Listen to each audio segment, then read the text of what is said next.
Welcome, I will be reviewing Star Trek Picard, Season 2, Episode 5. At first I was like, well, there go all the Gary 7 theories. But then later in the episode it's revealed that yes, it is the same group. As those of you reading the comics know, that's kind of terrifying considering their endgame. Yes, I know the comics are not technically canon, but I'm pretty sure the writers do look at them. The astronaut is an intriguing character because, despite not being given much information about her at first, I instantly really felt for her. And I like that they slowly introduced her character rather than just info dumping from the beginning. And what a reveal when we find out it's Renee Picard. The discussion about how dangerous depression can be really struck me. New Trek often feels like kind of a comforting therapy session sometimes. The latest season of Discovery was really about processing loss. And here we have a similar undercurrent in Picard, except it's about depression. I like it because Star Trek has always posed philosophical questions to ponder. And lately it's been examining the final frontier of emotion, as it were. These two are so cute, even when they're fighting over the tricorder. Also, what didn't Rafi take off the ship? She has pulled out so many random pieces of tech so far. I swear she brought a backpack with her.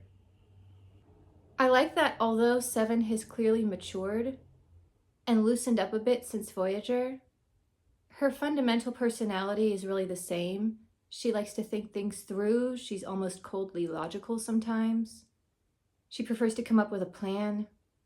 As a result, she plays off Rafi really well, who is more of a charge in, save the day kind of person. It did not take Picard long to figure out that Q was trying to stop her from going on the mission the old-fashioned way.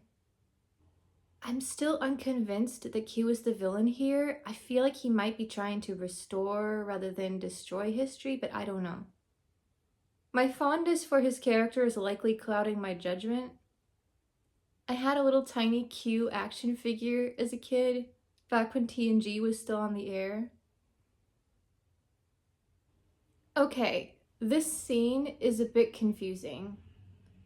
A few random people with similar looks to our previous season characters, I'll allow it.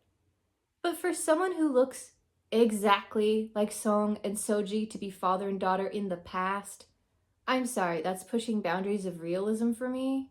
As much as I love both actors, I'm like, I don't know. I do feel for Adam trying to do the best for his daughter, but it sounds like he really crossed the line with his illegal experimenting. And now we have Q interfering here. What if this is what he's changing? Renee could be a red herring.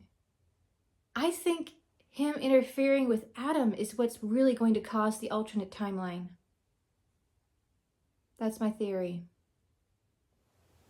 Apparently the phone number that Q gives to Adam is a real number. So I'm gonna go ahead and try it. 323-634-5667.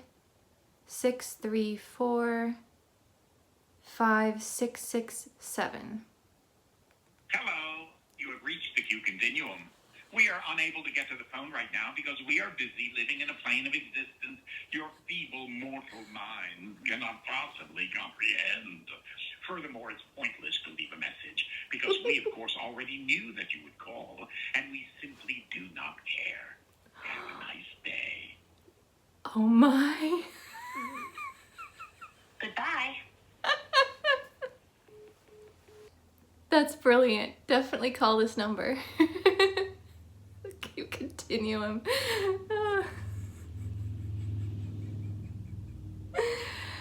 Well played, Paramount. Well played.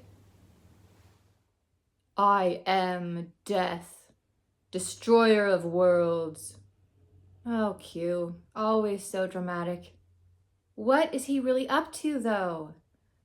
I'm kind of loving the cozy mystery / horror vibes of this season. It's a weird mashup, but it seems to work. Great, now the Borg Queen is making drones. Poor Agnes.